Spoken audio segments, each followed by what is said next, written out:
네, 그러면은 이제 수동결산 나머지 부분인 뭐 기타 부분 한번 보도록 하겠습니다. 기타 부분 보고 그 다음에 자동결산으로 넘어가도록 하겠습니다.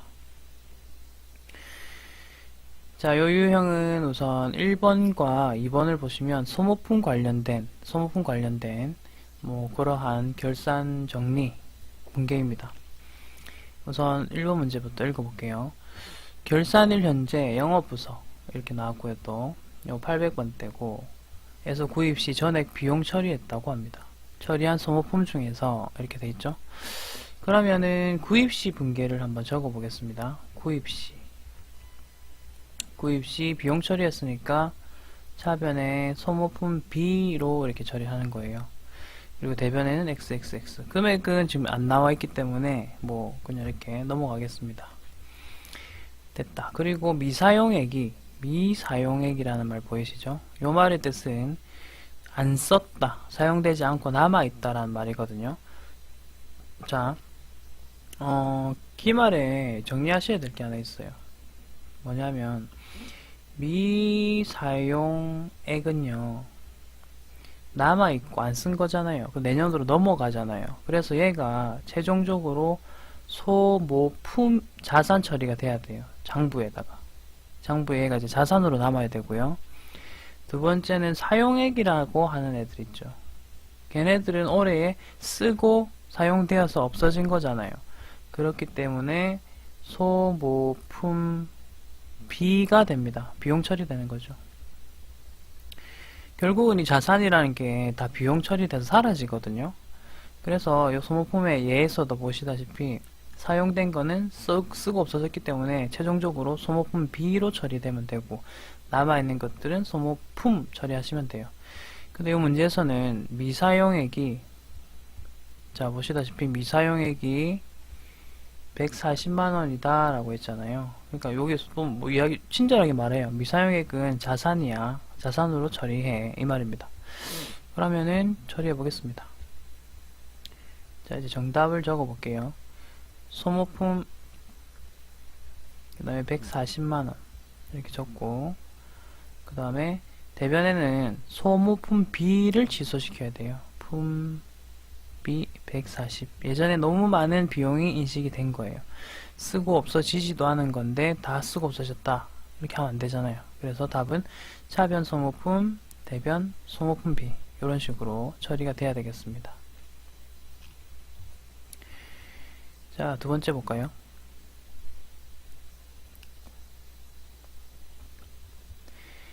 파란색으로 바꿔야지. 결산일 현재 장부상 소모품 계정 과목 보이세요? 자산입니다. 의 잔액은 165000 이거나 실제 소모품의 잔액은 159다. 이 말은요. 소모품이라고 자산 처리가 너무 많이 돼 있으니까 취소를 좀 시켜라 이 말입니다. 그리고 요 문제의 특징은 차액은 보세요. 장부와 실제의 차액은 공장에서 사용된 소모품 B라는 뜻이거든요. 그래서 자산이 과대 계상이 됐으니까 이제 자산을 줄이겠습니다. 소모품 금액은 60만원이네요. 60만원 줄이겠습니다. 이렇게 하면 소모품의 정확한 금액이 되겠죠. 그리고 차변에다가는 사용된 거니까 소모품 B 하시고 그 다음에 500번대가 돼야 되겠죠. 공장이라고 했으니까. 그래서 이렇게 60만원 요거 사용된 겁니다. 이런 말입니다. 네, 자산의 과대계상 뭐 그 표현이 맞죠. 자, 그 다음에 세 번째 볼까요?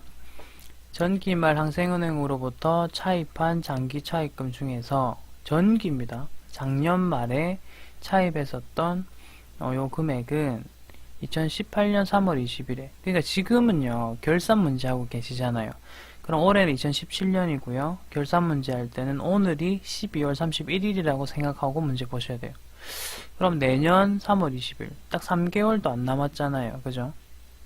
그러면 장기 이건 1년 넘게 기간을 두고 이제 빌려 온 거잖아요. 근데 이제 내년에 1년도 안 남았네. 3개월도 안 남았네. 그럼 이 이름을 이제 못 쓰는 거예요. 그래서 이 이름을 없애버립니다. 일단 다른 이름으로 바꿔주는 거죠. 장기차 입금, 그리고 거래처는 항생은행 하시고 금액은 5천만원. 그쵸? 요거는요, 장기차 입금을 이렇게 취소할 때는요, 단기차 입금이라고는 바꿀 수 없어요. 무슨 말이냐면, 단기차 입금은 애초에 처음 빌릴 때 조건이 1년 이내의 그 만기 조건이었을 때만 단기차 입금 쓰고요. 여기서는 계정 과목 요거 쓰셔야 돼요. 유동성 장기 부채라는 게 있어요. 요 계정을 쓰셔야 돼요. 거래처 적으시고 금액은 5천만원. 요거는 좀 기억을 해주셔야 돼요. 결국 전산회계 시험 자체가 계정 과목 암기하고 분개하는 거라서 유동성 장기부채. 그러면 한 가지 퀴즈 내볼까요? 유동성 장기부채는 유동부채일까요? 비유동부채일까요?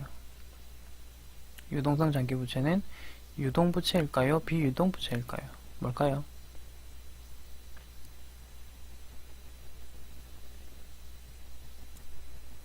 네, 맞아요. 요거는 유동부채입니다. 팁을 하나 알려드리자면 계정 과목 이름에 성과 이름이 있다고 생각해보세요. 성과 이름. 그러면 성을 보면 대충 그 계정 과목의 특징이 나와요. 장기 차입금도 마찬가지로 이게 성이거든요. 그래서 앞부분을 보시면 그 계정 과목의 위치가 나옵니다. 유동성 장기 부채는 유동 부채가 맞아요. 그래서 이론 시험에서 유동 부채, 비유동 부채가 아닌 것은 하면서 자주 나오는 오답이 유동성 장기 부채입니다. 그렇게 이제 보시면 돼요. 자, 그 다음에 이제 4번 볼게요. 요 문제는 조금 특이한 문제인데 한번 잘 보셔야 돼요. 당사는 원활한 입출금 거래를 위해 마이너스 통장을 개설하고 있다. 결산일 현재 기업은행에서 당사의 보통예금 계좌를 확인해 보니까 마이너스 300만원이다. 우선 마이너스 통장이라는 것은 잔액이 빵원이더라도 돈을 뺐을 수 있게 해주는 통장이잖아요. 근데 결론적으로는 요거는 당좌 차월은 아니에요. 왜냐면 마이너스 그 당좌 차월도 약간 마이너스 통장의 개념인데 그거는 어떤 예금 계좌랑 연결되어 있냐 하면 당좌 예금 계좌랑 연결되어 있는 거잖아요. 그때는 이제 뭐 당좌 차월 계약을 맺었다 이런 표현을 쓰는데 요 문제는 그냥 보통 예금 일반 수시 입출금 통장이거든요. 그거를 애초에 계약할 때 마이너스 통장처럼 이렇게 개설을 한 건데 뭐 어쨌든 잔액이 없는데 지금 마이너스 300이 됐잖아요. 결론적으로 얘는 빚입니다. 그렇기 때문에 이제 분개를 어떻게 하는지가 중요하거든요. 자, 지금 마이너스 300만원. 그러니까 아래쪽으로 보통예금이 있지 않습니까? 요거 잔액을 0원으로 일단 맞춰주셔야 돼요. 마이너스인 거를 끌어올려서 0원으로 맞추려고 하면 차변에다가 보통예금이라고 적어야 되겠죠. 300. 그리고 이제 요거 빚입니다 라고 기말에 정리하거든요. 그래서 계정 과목은 단기 차입금이 됩니다. 거래처 체크 300만원 이렇게 이런 식으로 단기 차입금 되겠습니다. 요거는 예전에 이렇게 58회 때 나왔었는데 결국 11회 이후인 69회 때도 나왔었어요. 예, 이렇게 나왔었고 요새 문제가 계속 어려워지고 있는 추세다 보니 뭐 이런 문제 또 계속 나오지 않을까 싶습니다. 자, 그 다음 5번. 자, 장부상 장기 차입금 중에는 루루전자의 장기 차입금이 1100만원이 포함이 되어 있다. 미화로 $10,000다. 이런 말을 하고 있어요. 그러면 우리가 요거 환율 계산을 좀 해주셔야 되겠습니다. 자, 그럼 요 두 개를 가지고 환율을 계산할 수가 있거든요. 자, 계산기로 뭐 1100원이겠네. 1100만원 나누기 만원. 네. 환율은 1100원입니다. 이때 당시에 1100원, 1달러당 1100원. 근데 결산일 현재 적용 환율이 1150원. 1100원에서 자 1150원으로 차입 당시 환율 1100 맞고요. 그 다음에 지금 결산일에 환율이 50이 올랐어요. 50이 올랐어요. 그러면 나는 빚을 진 입장이잖아요. 그러니까 빚을 진 입장에서는 나의 빚이 더 커지겠죠. 환율이 커졌으니까.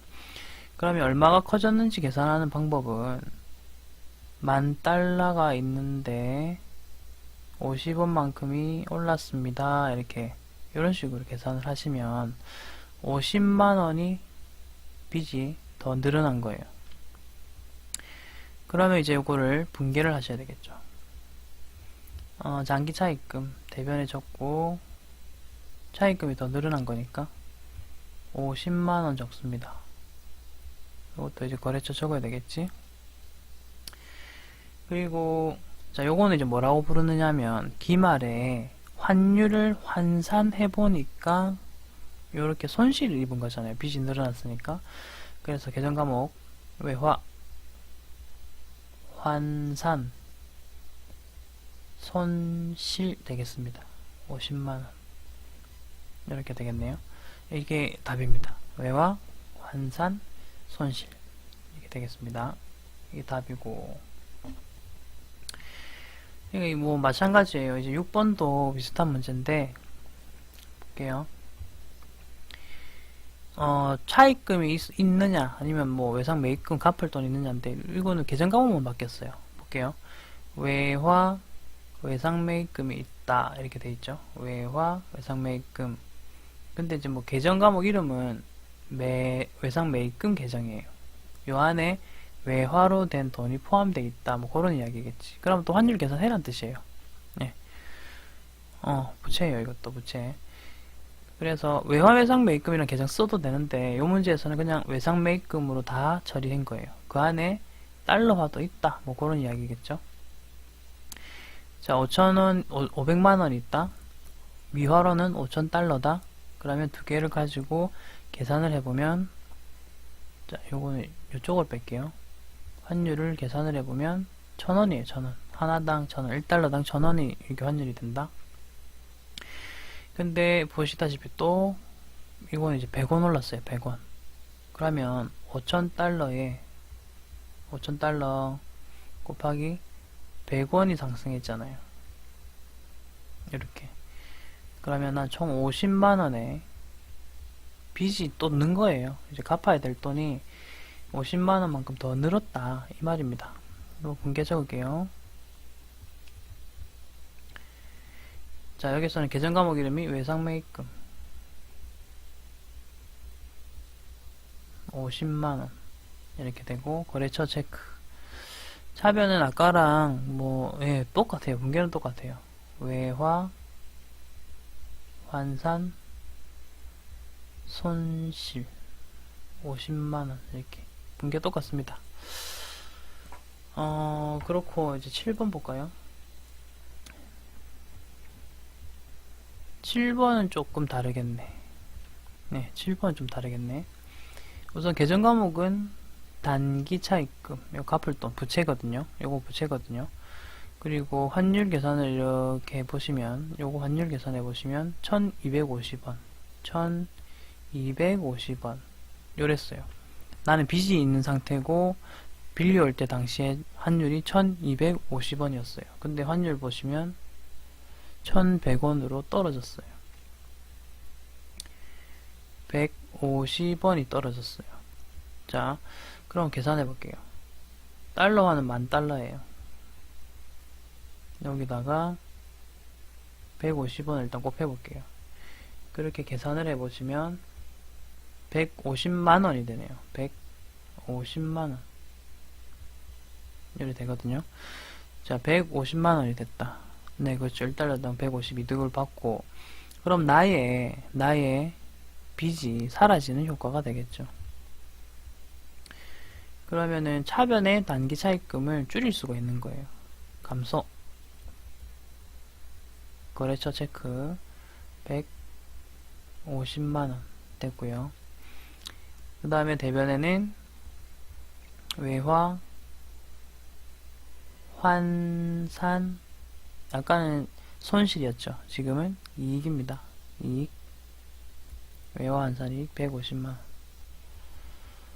자, 7번은 뭐 이런 식으로 하시면 되겠습니다. 외화 환산 이익 되겠습니다. 자, 그 다음 8번 문제. 요 8번 문제는 뭐 결산 문제라기보다는 뭐 결산에 일어날 수 있는 사건이긴 한데 한번 읽어보겠습니다. 기말 재고 조사를 해보니까 제품이 200만원 부족하더라. 그래서 확인해보니까 접대비로 제공된 것이고 적요 중에 타개정 대체액을 써라 이 말이거든요. 요건 앞에 우리 분계 일반 전표 분계 연습하실 때 많이 봤던 그런 건데, 자, 기말 재고 조사를 했다라는 말은요, 실제로 내가 창고에 가서 세어보니까 장부랑 비교해보니까 실제가 200이 부족하다라는 거지. 그 말은 장부에 금액이 좀 200이 많이 기록이 돼 있으니 200을 줄이란 뜻이에요. 그래서 장부를 이제 줄이는 거예요. 대변의 제품 200만원 이렇게 씁니다. 줄이는 거죠. 그리고 지금 접대비로 써가지고 없어졌다는 뜻이잖아요. 그럼 접대비라고 적습니다. 그리고 200만원 이렇게 적습니다. 예, 과대상이죠. 근데 여기서는 이제 분개할 때 주의사항은 제품의 존재 이유는 판매하기 위해서 존재하거든요. 근데 지금 다른 이유 접대하기 위해서 썼다고 했죠. 그러면 이제 분개에서는 적요에 가보시면 8번이 있습니다. 그래서 적요 8이라고 넣으셔야 되거든요. 요거는 네, 한번 요 문제만 한번 넣어봅시다. 자, 요 문제만 요 분개만 그대로 넣어볼게요. 지금 프로그램이 요래 있고 그 다음에 일반 전표 띄우고,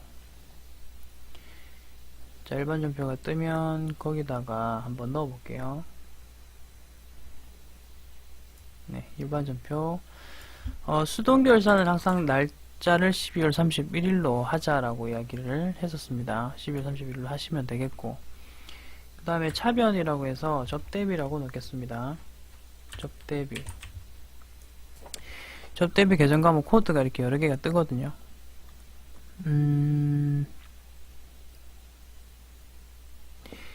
그쵸. 이제 원래라면 제품이라는 게 팔려야 되잖아요. 그러니까 팔려가지고 매출 원가가 돼야 되거든요. 근데 지금 요 케이스는 매출 원가가 안 된 거예요. 그러니까 다른 용도로 썼다라는 말이 타계정으로 대체하다 이런 표현을 쓰는 거거든요. 자, 그래서 이렇게 접대비 하시고 그 다음에 금액은 200만원 이렇게 하고, 그 다음 대변에 이제 제품, 말씀대로 이게 보통 이렇게 대변에 제품 나오는 이유가 팔려서잖아요. 팔려서. 그러니까 팔려서면은 차변이 접대비가 아니라 이제 제품 매출 원가 이 계정을 쓸 거거든요. 근데 이제 그 목적이 아닌 다른 이유로 지금 없어진 거기 때문에 요 적요 부분 보면 8번 있거든요. 요거는 이제 올려볼게요. 여기 올려보면 요 8번에 타계정으로 대체 손익계산서에는 반영을 해라 이런 말이거든요. 그래서 이제 요 부분에서 이제 8번 넣으시면 돼요. 8번.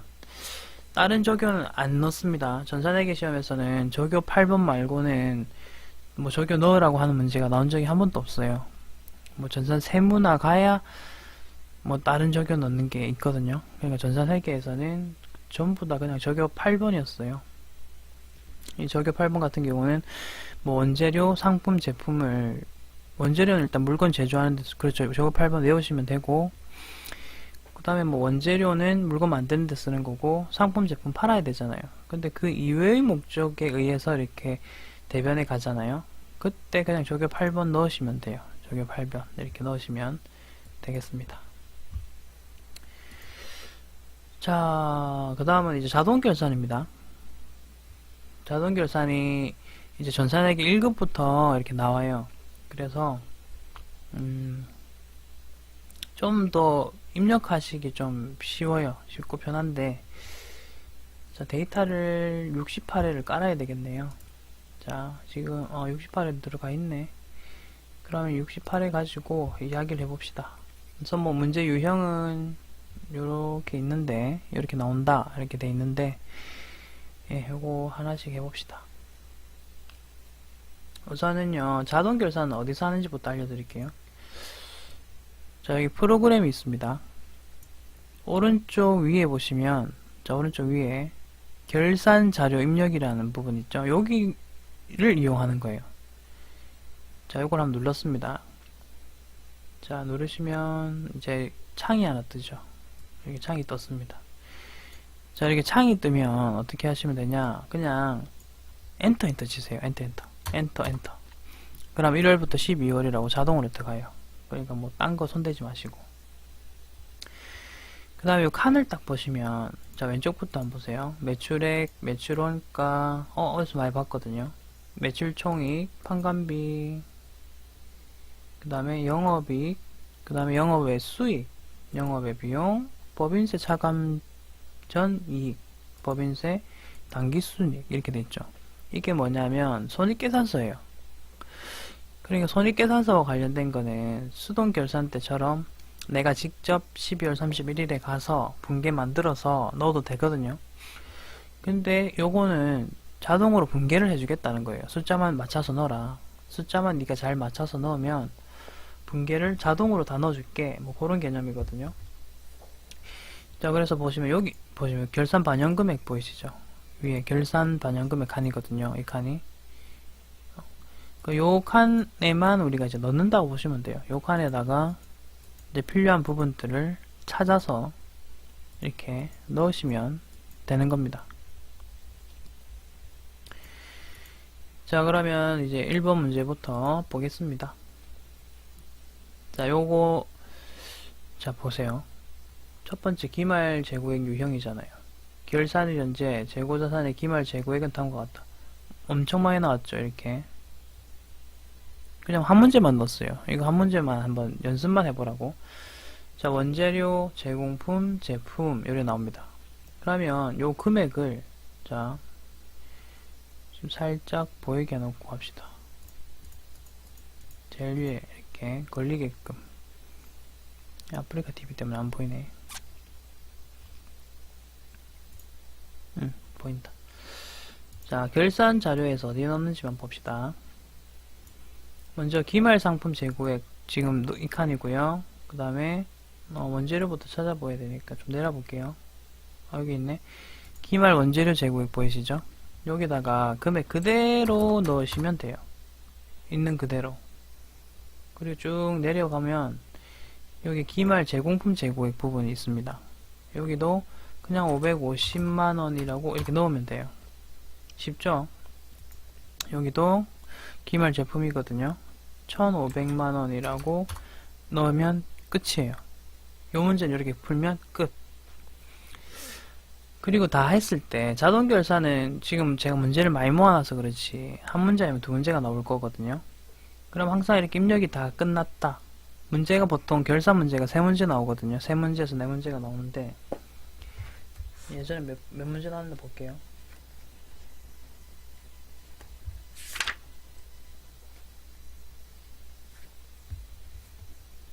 세 문제가 나왔어요. 세 문제가 나오는데 요 세 문제 같은 경우는 이제 자동 결산인지 수동 결산인지를 말을 안 해줘요. 내가 보고 판단해서 수동 결산인 것들은 입력을 하셔야 되고 손으로 분계를 입력하셔야 되고 자동 결산인 것들은 이렇게 자동 결산에 들어와서 하는 거예요. 그래서 항상 세 문제를 보면서 내가 이게 자동인지 수동인지를 먼저 찾으시면 돼요. 찾고 자, 이렇게 자동 결산 입력이 다 됐잖아요. 여기서 중요해요. 요거 이렇게 넣는 게 중요한 게 아니에요. 요것만 넣는 게 중요한 게 아니라 여기 위에 보시면 전표 추가 보이시죠? 요거를 꼭 눌러 주셔야 돼요. 그러면 결산 분계를 전표에 추가하시겠습니까? 이렇게 물어보거든요. 예 하시면 돼요.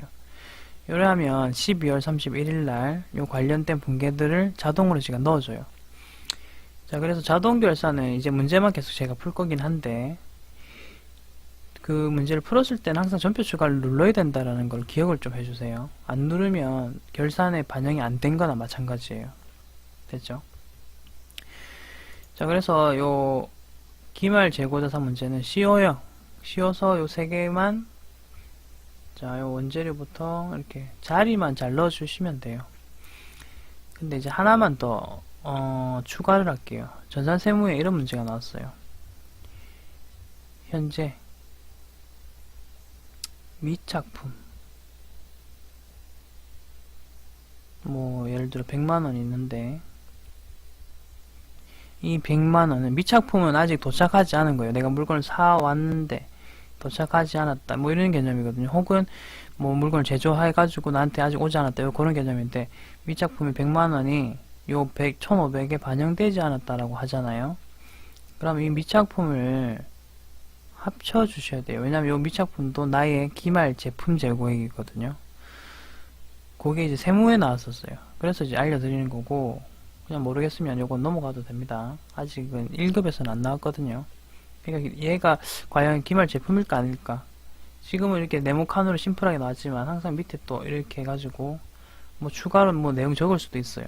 그럼 그 내용을 보면서 얘가 뭐 나의 기말 재고가 맞을까 아닐까 그 생각을 잘 하시라는 거예요. 자, 이제 감가상각비입니다. 그렇죠. 미착품도 내 재고고, 근데 뭐 약간 그런 거 있죠. 그 아마 회계원리 할 때 배우셨겠지만 선적 진도 조건, 도착 진도 조건 배우셨어요? 그거에 따라 또 달라지기도 해요. 선적 진도 조건, 그렇지, 도착 진도 조건, 그거에 따라서 달라지기도 해요. 그러니까 좀 그거까지도 우리가 좀 할 줄 알아야 되긴 한데, 아직은 뭐 전산회계에서는 그 정도까지를 꼬아낸 문제는 없었어요. 그래서 1급에서는 뭐 그 정도는 없으니까 뭐 괜찮지 않을까 싶습니다. 자, 이제 감가상각비입니다. 우선은 봅시다. 하나씩. 비품에 대한 감가상각비는 요 금액이고, 그 다음에 공장, 요 앞에 영업부라고 돼 있네. 기계장치에 대한 감가상각비는 요 금액이다. 자, 자동결산에서 감가상각비 부분을 보겠습니다. 두 군데 있어요, 두 군데. 그러니까 그걸 잘 체크해 주셔야 돼요. 우선 지금 보면 여기 제품 매출원가 부분에 보세요. 여기가 500번대 계정 과목들이거든요. 쭉 내려가다 보면 여기 감가상각비 보이시죠? 얘도 500번대라고 돼 있잖아요. 500번대. 그러니까 요거는 뭐 공장에서 발생한 감가상각비와 관련된 내용입니다. 그리고 또 내려볼게요. 밑에 보면 이제 여기 판관비거든요. 판관비 아래쪽에 있는 여기 있죠. 감가상각비 보이죠? 왼쪽 코드를 보세요. 818번 돼 있죠? 요거는 판관비 영업부에서 발생한 감가상각비예요. 그러다 보니까 아까 문제를 다시 볼까요? 영업부 비품. 그러면 일단은 영업부 비품이니까 어디로 가야 되냐면 여기 800번대 감가상각비에서 비품을 찾으셔야 되는 거예요. 비품을. 그리고 아까 금액이 3670이네. 3670. 그럼 여기다가 3670 이렇게 그대로 넣으면 돼. 그대로 넣으면 돼요. 그 다음에 볼까요? 공장 기계장치 500번 기계장치 2330이네요. 자, 위로 올라가셔서 기계장치 여기로 가셔야 되겠죠. 그리고 금액은 2330 끝이에요. 그러니까 자동결산은 이렇게 해서 좀 편해요. 그 위치만 아시면 되고, 위치를 아신다면 거기 가서 입력만 하시면 돼요. 이것도 다 끝났을 때 전표 추가를 이렇게 눌러줘야 되겠죠. 됐죠? 이렇게 추가를 하시면 됩니다. 자, 뭐 이런 식으로 자동결산 문제는 다 푸시면 됩니다. 자, 그 다음 또 봅시다. 자, 감가상각비는 다음과 같이 계산하기로 한다. 이번에는 좀 3개가 나왔죠. 아까는 2개만 나왔는데 체크하면 돼요. 본사, 그 다음에 생산공장,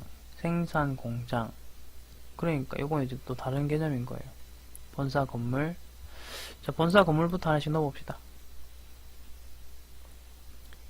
자, 영업부 본사 건물부터 하나씩 넣어볼게요.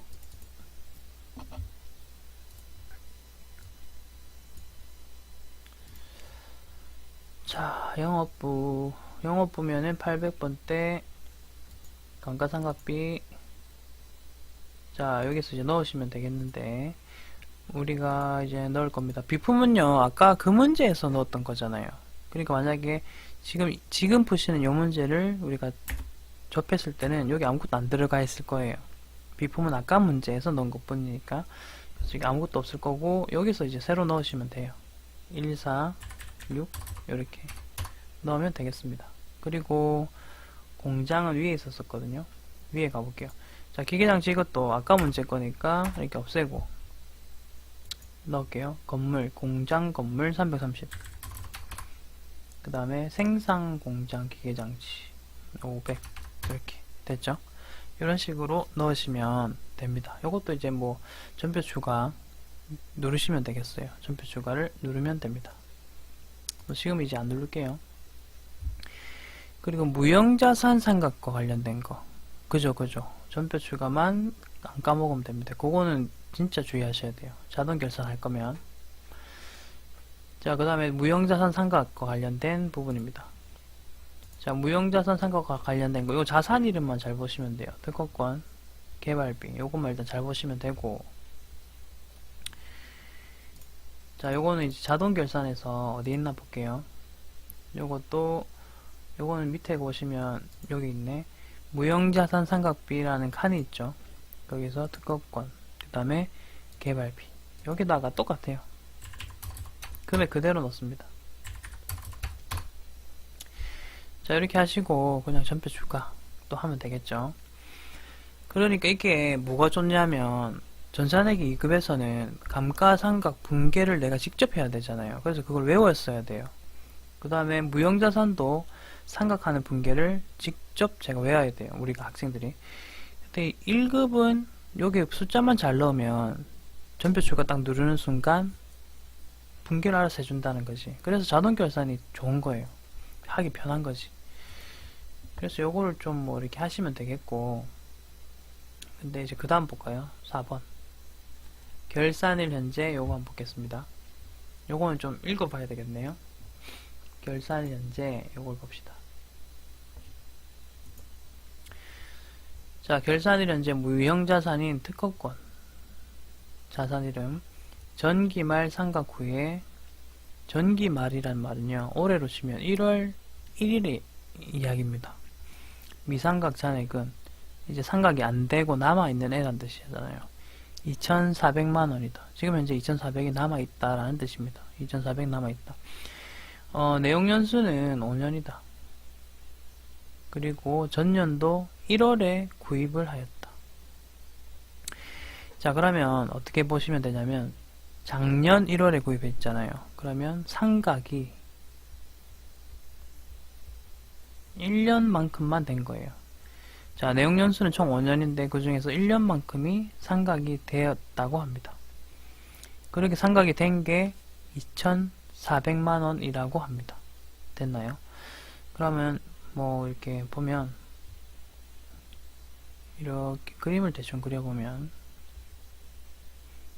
하나, 둘, 셋, 넷, 다섯. 좀 크기가 안 맞긴 한데. 자, 요만큼이 지금 상각이 돼서 날라갔고요. 남아있는 요 금액이 바로 2,400이라는 뜻입니다. 됐죠?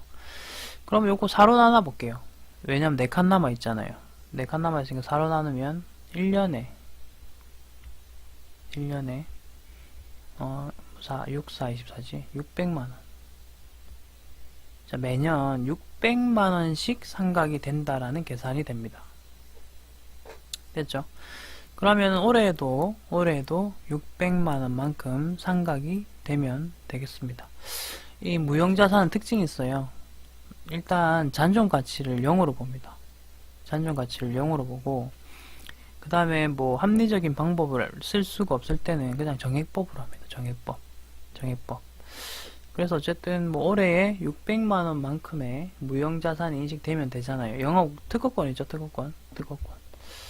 자, 프로그램 여기서 특허권 요 부분이죠. 뭐 아까 입력된 거 지울게요. 이제 이 문제는 또 별개니까 여기다가 자 특허권 해가지고 넣겠습니다. 특허권 여기다가 금액은 600만 올해분만 하면 돼요. 올해분만 이렇게 더 추가하시고 위에 전표 추가가셔가지고 이렇게 특허권 이렇게 뭐 그러니까 전표 추가하시면 이제 분께가 들어갈 겁니다. 자, 그래서 요 문제는 또 뭐 쉽지만은 않은 그런 문제죠. 근데 뭐 요 그림을 잘 보세요. 회계는 그림을 가지고 공부하는 방식이 있거든요. 그거 잘 배워 놓으시면 좀 공부하시는데 편할 거예요. 무조건 산식 외우고 이론 외우고 뭐 암기만 하는 게 아니라 그림을 일단 틀을 좀 기억하시는 게 제일 좋아요. 그 다음 볼까요? 영어권. 자, 요 문제는 근데 데이터가 제가 항상 말씀드리는데 우리가 지금 데이터 하나를 가지고 과거 기출 문제를 다 풀다 보니까 이 데이터에 영어권이 없어요. 무슨 말이냐면 자, 여기 보시면 특허권 개발비는 있거든요. 근데 영어권이 없다고요. 그래서 영어권을 일단 만들겠습니다. 없으면 만들면 돼요. 이 프로그램에서 그냥 영어권을 하나 제가 만들게요. 1000만원에 사용해왔다. 뭐 이렇게 1000만원 회사는 명의 수를 4년. 그러면 800만원 만들어야 되겠네. 일단 이렇게 할게요. 1월 1일에다가 들어가서 일반 전표 1월 1일에 가서 하나 만들겠습니다. 원래라면 이런 거 안 해도 돼요. 근데 지금 데이터가 안 맞기 때문에 이 작업을 그냥 어쩔 수 없이 합니다. 차변 영어권 넣겠습니다.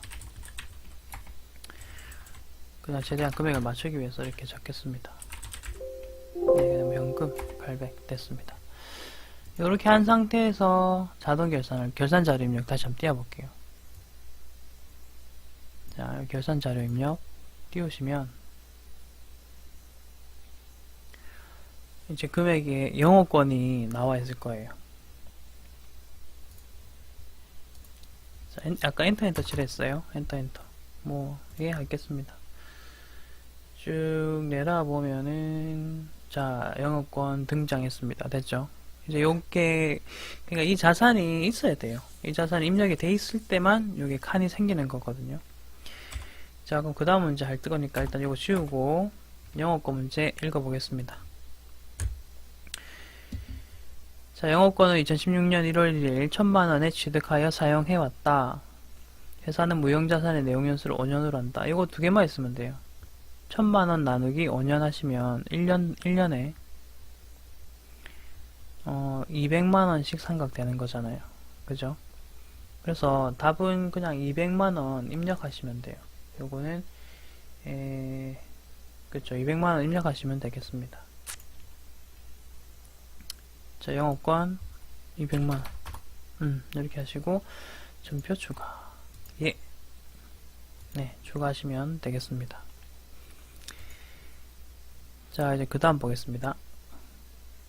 퇴직급여 충당 부채 부분인데요.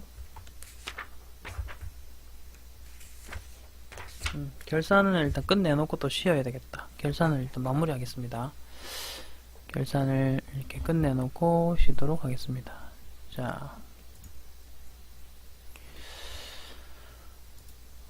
자, 퇴직급여 충당 부채, 퇴직보험 충당 부채. 우선은 시험에서는 퇴직급여 충당 부채만 나왔었어요. 이건 아직 안 나왔으니까 무시하셔도 되겠습니다.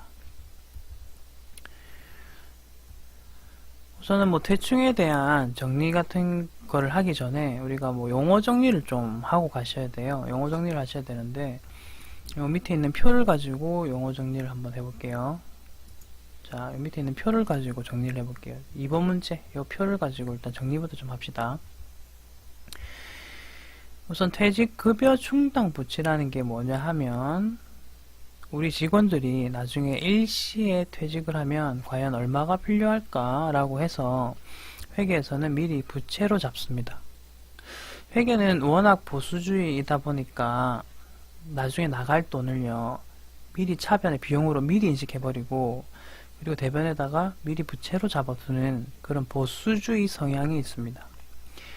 그렇기 때문에 이제 퇴직급여 충당 부채라는 걸 항상 만들어 놓거든요. 뭐 다르게 생각하면 요거 비상금 주머니라고 생각하셔도 돼요. 만약에 우리 직원이 나가면 요 주머니에서 먼저 돈을 빼주고 모자란 거는 그때 비용 처리하는 거지. 다시 이 주머니를 만들 때 어떻게 만드냐 하면 차변에 퇴직급여라고 미리 비용에 인식을 하고요.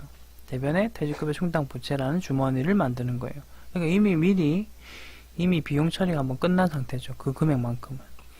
근데 나중에 실제로 직원이 나갈 때 대충 잔액이 부족하면 일단 잔액에 있는 거 다 쓰고 부채를 없애겠죠.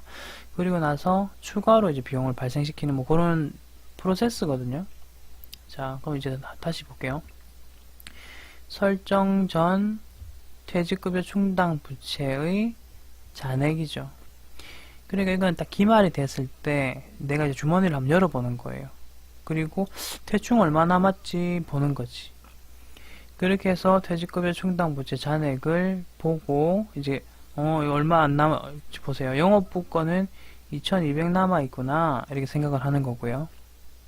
그 다음에 제조부의 직원들이 다 나가면 이제 2800 정도 줄 돈이 있겠구나 라고 하는 거예요. 근데 이제 그 다음 단계 보세요. 기말에 이제 뭘 하느냐면 추계를 하거든요. 추계의 뜻은 추정하여 계산하다. 추정하여 계산하답니다. 그렇기 때문에 근데 이제 내년에 다시 한번 우리가 계산해보자. 기말에는 하는 게 이런 거밖에 없어요. 맨날 뭐 평가 다시 하고요. 그 다음에 내년에 다시 또 얼마 필요할지 이렇게 추정해서 계산하는 작업. 대손 충당금도 다시 설정하고. 이거 뭐 그런 거밖에 안 해요, 기말에는. 그래서 보시면 내년에 필요한 돈이 2,400만 원이야. 영업부는. 그리고 제조부는 3,100만 원이야. 이런 식으로 되거든요. 그래서 그러면 이제 보자. 얼마를 더 추가해야 되냐? 얼마를 더 추가해야 되냐? 이렇게 계산을 할 수 있는 거잖아요. 영업부는 200만 원 추가해야 되고 그 다음에 제조부는 300만 원 추가해야 돼요. 됐죠? 그러니까 이렇게 추가하는 거를 뭐라고 부르느냐 하면 이렇게 추가하는 것들을 우리는 퇴직급여 충당 부채를 퇴충이라 적습니다. 퇴직급여 충당 부채를 전입한다 라고 합니다. 추가하는 돈을 전입한다 이렇게 말을 해요. 대충 전입액이라 하죠. 그래서 용어 세 가지를 지금 정리를 했습니다. 먼저 지금 현재 남아있는 거 잔액이라고요. 내년에 필요한 게 얼마야? 추계액이라 하고요. 추정하여 계산하다. 그러면 이제 필요한 금액에 얼마를 더 넣어야 되겠어? 퇴직급여 충당 부채 전입액이랍니다. 일단 요 세 개를 아셔야 되고 됐죠? 영어 정리는 됐죠? 영어 정리 이렇게 하시고요. 그 다음에 이제 문제를 한번 풀어볼게요. 문제에서 보시면 1번 문제는 보세요. 영업부라는 말 보이시죠? 이거 800번대고요. 퇴직급여 충당 부채 전입액이란 말 여기 보이시죠? 전입액. 전입액이 3,200이다 라고 하거든요. 자, 자동결산 띄어서 이야기해 볼게요. 자동결산. 우선은 퇴직급여 관련된 것도 위에 두 개가 있어요. 여기 보세요. 요 500번대, 왼쪽에 500번대라고 보이죠? 이거는 제조부서에서의 관련된 거고, 내려볼게요. 내려보시면 또 퇴직급여 하나 더 나옵니다. 여기 있죠? 퇴직급여 전입액. 800번대인 거 보이시죠? 왼쪽에? 그러니까 요게 영업부서 거예요. 그리고 여기다가는 요 괄호 안에 자, 위에 칸을 보세요. 칸에 보시면 전입액이라고 적혀 있는 거 보이시죠? 왼쪽에 괄호 안에. 그래서 여기는 전입액을 넣는 칸이에요. 아까 우리 지금 1번 문제는 전입액이 3,200끼죠. 그럼 이게 끝이에요. 1번 문제는 이렇게 쉽게 하시면 되는데 2번 문제 보세요. 아까 우리 계산했던 거 보세요. 전입액이 각각 영업부는 200, 제조부는 300 나왔었죠. 요 가운데 그림을 보시면 돼요. 제가 요 섹션에 놓은 거, 요 부분을 보시면 됩니다. 보시면 영업부는 자, 요것도 띄우고 봅시다. 일단 영업부부터 하면 돼요. 영업부는 전입액이 200이었죠. 그러면 지금 요 부분, 요건 아까 문제니까 지우고 이제 다시 넣을게요. 200이다. 이렇게 넣고, 그 다음에 제조부 같은 경우는 위에 있어요. 위에 여기 있죠. 여기다가 제조분 300 이렇게 자리를 잘 기억하시고 넣어 주셔야 되겠습니다. 그것만 잘 기억하시면 퇴직급여 충당부채와 관련된 거는 입력하시는데 뭐 어려움은 없을 거예요. 한 문제 더 풀어볼까요? 자, 생산부 직원에 대해서 500번, 영업부 사원 800번입니다. 일단. 그리고 1200만원, 980만원을 이제 어떻게 한다고 하는지 이 말을 보세요. 퇴직급여 충당 부채를 설정한다. 이 말은요, 그냥 뭐 전입한다란 말로 보시면 돼요. 전입한다. 그럼 아까 생산부 자리, 그 다음에 영업부 자리, 그 기억을 하시고 계시면 그걸로 가서 이제 넣어보자는 거예요. 자, 500번 요 전입액 아까 넣었지만 또 지울게요. 지우고 이제 다시 넣는 거예요. 생산부 1200, 그 다음에 영업부 980, 밑에 또 가면 전입액 여기 있거든요.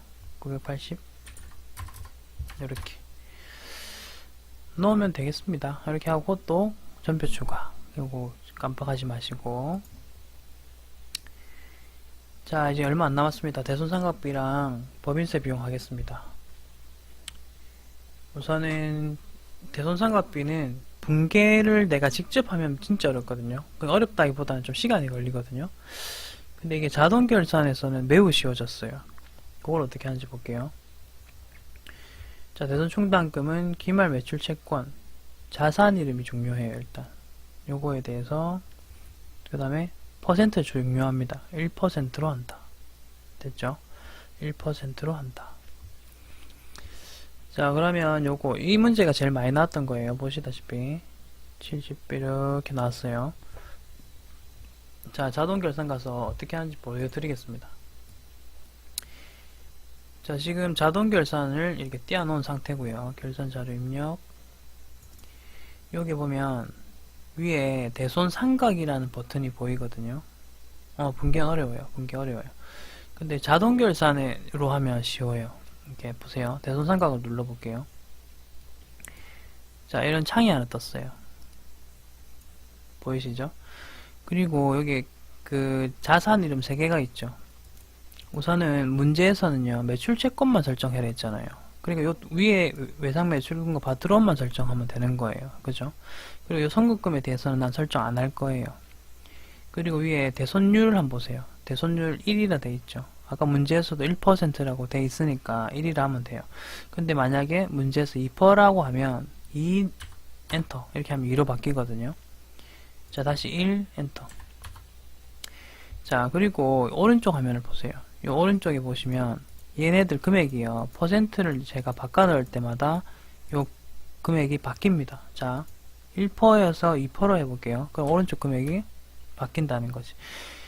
그러니까 이게 퍼센테이지에 따라서 얘가 자동으로 계산을 해줘요. 자동으로. 그래서 문제처럼 1이라 하고요. 네, 뒤에 부분 녹화가 제대로 안 돼서 다시 요 부분부터 촬영하겠습니다. 203페이지를 하고 있고요. 자, 대손율 1%로 바꾸면 오른쪽 녹색깔 부분이 이렇게 숫자가 다 바뀌었습니다. 근데 우리 문제에서는 외상 매출금과 바드론만 이렇게 넣으라고 했거든요. 그래서 요 선급금 부분은 우리가 입력을 하지 않을 거기 때문에 클릭하신 다음에 스페이스 엔터 치시면 요 부분이 빈칸이 됩니다. 그리고 아래쪽에 있는 결산 반영을 누르시고요. 자, 그렇게 보면 이쪽에 대손 삼각 부분에 외상 매출금과 바드럼이 이렇게 들어가 있는 사실을 확인하실 수가 있습니다. 그게 이제 1번 문제를 푸시는 방법이었고요. 두 번째 문제를 보십시오. 두 번째 같은 경우는 자, 요거 가지고 같이 볼게요.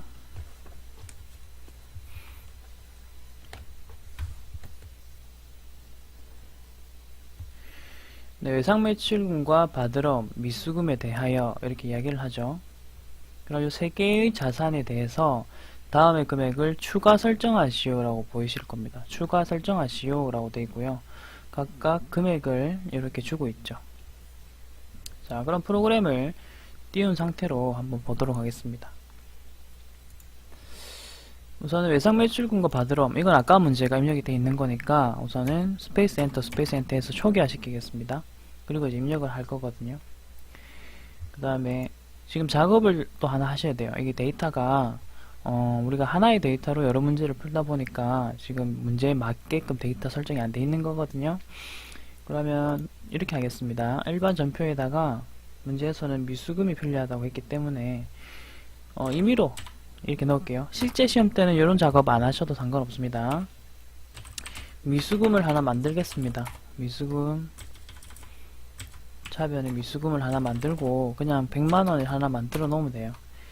대변은 현금, 임의로 현금 하시고요. 이렇게. 자, 요 상태에서 다시 결산 자료 입력을 띄워 보겠습니다. 자, 오른쪽에 결산 자료 입력 누르시고 엔터 칠했죠. 아니요 하시면 돼요. 아니요 하고 자, 해보겠습니다. 보시면은 판관비부터 하나씩 보십시오. 여기 보면 대손삼각 부분에 외상 매출금고 받으러 온 빈칸이 보이시죠? 여기에 이제 추가 설정하는 금액들을 넣어야 돼요.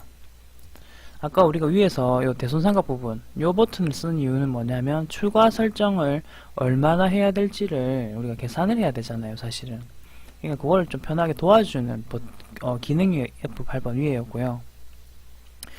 지금은 그게 아니라 뭐 추가 설정 금액을 문제에서 아예 주지 않습니까? 그러니까 여기다가 넣으시면 돼요. 있는 숫자 그대로 외상 매출금 5694200 이렇게 넣으면 되는 거죠. 받으러음 415500 이렇게 넣으시면 되고 내려가 보세요. 자, 영업의 비용 부분에 보시면 여기 기타의 대손상각 부분에 미수금 하나 생겼죠. 우리가 아까 자산을 만들어서 이렇게 생긴 겁니다. 여기다가 미수금 2만원 그냥 넣으면 됩니다. 이게 다예요. 다 하셨으면 전표 추가 마무리 하시는 거 잊지 마시고요. 자, 여기까지가 대손 충당금 마무리입니다. 오히려 좀 더 쉬워요. 우리가 그 2급에서는 식을 막 외우고 내가 계산 다 하고 있잖아요. 근데 여기서는 좀 더 자동 결산이 좀 더 편하다. 익숙해지시면 그렇습니다. 자, 그러면 그 다음 문제는 법인세 비용 부분을 볼 건데 67회를 설치를 해야 됩니다. 자, 그래서 67회를 우선 설치를 하고 계속 진행하겠습니다. 여러분도 67회 설치하시기 바랍니다. 뭐 설치 파일은 한국세무사의 자격시험에 가셔도 되고요. 아니면 제 블로그나 제 카페, 끝장회계 카페, 끝장회계 블로그 이런 데 가보시면 제가 올려놓은 게 있으니까 그거 보시고 이렇게 좀 뭐 다운 받으셔서 항상 준비해 놓으시면 됩니다. 이름이 희한하게 들어갔죠. 그냥 넣을게요. 자, 미래테크노입니다. 미래테크노를 가지고 이제 하나씩 풀어보겠습니다. 우선은 요거 푸시는 요령을 알려드릴게요. 법인세 비용도 어렵지 않습니다. 우선은 우리 그 결산하고 있잖아요. 결산하고 있고 이게 자동 결산인지 수동 결산인지는 문제를 좀 많이 푸시면서 여러분이 좀 파악하셔야 돼요. 그게 이제 좀 어쩔 수 없는 부분인데 한번 보도록 하겠습니다. 1번 법인세 등은 올해의 법인세는 1,500만원이며 이 말은요 올 한 해 동안 1년 동안 우리가 뭐 매출액이 있을 거고 또 쓴돈이 있을 건데 실질적으로 납부해야 될 세금이 1,500만원이다 이 말입니다. 근데 중간 내납이 500이 있다는 말은요 중간에 미리 500만원 내놨다 이 말이고요. 미리 낸 돈이고요. 그 다음에 이자 소득에 대한 우리가 또 이자 소득이 있었나봐요. 은행에서는요 이자를 줄 때 지그가 세금을 미리 좀 떼갑니다. 그게 원천징수죠. 요것도 우리 입장에서는 미리 낸 세금입니다. 그래서 총 금액이 여기 500만원 중간 내납 그 다음에 원천징수 25 요 금액이 전부 다 선납세금으로 기록이 되어 있다는 뜻이에요. 총 525만원입니다. 이게 이제 미리 냈다 뭐 그런 이야기거든요. 자, 그럼 이거 어떻게 해야 될까? 분계 외우실 필요 전혀 없습니다. 자, 결산자료 입력하세요. 결산자료 입력에 가셔서 자, 엔터 제일 아래쪽으로 휠을 내리세요. 그러면은 여기에서 법인세 등 칸이 나옵니다. 보이시죠? 아래쪽에 보시면 선납세금이 있고 추가계상액이 있어요. 요 두 칸 다 내가 넣을 수 있는 칸이거든요. 근데 선납세금 525만원 아까 문제에 있던 거랑 같은 금액이 이미 입력이 돼 있는 거예요. 이건 뭐 당연한 결과입니다. 당연히 중간중간에 우리가 세금을 그렇게 미리 낼 때마다 회계했을 거 아니, 분계 처리했을 거 아닙니까? 그러니까 이제 그게 다 입력이 돼 있으니까 525만원 미리 냈습니다라고 돼 있는 것이. 자, 그럼 자동결산에서 어떻게 하시면 되냐면 그대로 넣으시면 돼요. 525만원이라고 일단 넣으세요. 넣었죠? 그리고 나서 올해에는 총 1500만원 만들어야 되잖아요. 그러면 1500만원에서 지금 525만원을 미리 냈잖아요. 1500만원에서 빼기 그 다음에 525만원은 하면 975만원만 추가로 내면 되겠죠. 그러면 그거를 여기다가 975만원을 요 추가 계상액 부분 아래쪽입니다. 지금 아래쪽에다가 975만원이라고 넣으면 어떻게 되냐면 요 부분 보세요. 위에 부분 1500이라고 금액 맞춰진 거 보이세요? 그러니까 요 부분인 거예요. 이렇게만 맞추면 돼요. 이게 답니다. 쉽죠? 그리고 전표 추가 누르시면 나중에 12월 31일 일반 전표에 다 이 내용들이 들어갔을 겁니다. 자, 이제 그런 식으로 하시면 되고 1번처럼 나오는 경우도 있고요. 그 다음에 2번 한번 볼게요. 2번을 하시기 전에 방금 선납세금과 추가 계상액 들어간 거 초기화시킬게요. 스페이스 엔터, 스페이스 엔터 이렇게 하시고 자, 2번 문제 읽어보겠습니다. 단기 법인세 등을 852만원으로 계상한다. 올해 이렇게 요만큼 법인세 내겠다는 뜻이에요. 근데 선납세금을 검색하라 이래 돼있죠. 그럼 이거 어디서 검색해야 되지? 헷갈리잖아요. 뭐 겁낼 필요 없습니다. 그냥 결산 자료 입력 여기로 와서 아까처럼 하시면 돼요. 선납세금 보세요. 525만원. 여기 요거를 보라는 거예요. 525만원 미리 냈어 이 뜻이에요. 그러니까 문제에서는 아까 1번처럼 금액을 줄 수도 있고 안 주더라도 우리가 요거 보고 확인하시면 돼요. 똑같이 넣으세요. 525만원. 자, 그리고 총 금액은 얼마로 맞춰야 되냐면 852만원이네요. 그럼 852 빼기 하시고요. 방금 선납세금이었던 금액 525네요. 525 하시면 327만원만 추가하시면 되겠네요. 327만원 추가. 자, 그러면 위에 금액을 한번 보세요. 법인세 등이 852만원으로 맞춰진 거 확인하셨죠? 요렇게 가시는 겁니다. 됐죠? 자, 여기까지가 결산입니다. 결산 뭐 마지막으로 다시 한번 마무리해보면 수동결산이 있다, 자동결산이 있다 입니다. 우선 수동결산은 일반 전표 12월 31일에 가서 그냥 분계를 다 입력하면 돼요. 그 다음에 자동결산 문제는 내가 봤을 때 이거 자동결산인 것 같으면 결산자료 입력 메뉴 지금 띄워놓은 요 메뉴를 띄우시고 해당되는 칸을 찾아서 필요한 숫자들을 넣으시면 되겠죠. 그리고 그걸 다 넣으셨으면 전표 추가 위에 꼭 눌러주시고 이렇게 이해하시면 돼요. 됐죠? 그렇게 하시면 이제 결산 문제는 마무리가 되겠습니다. 자, 일단 여기서 끊겠습니다.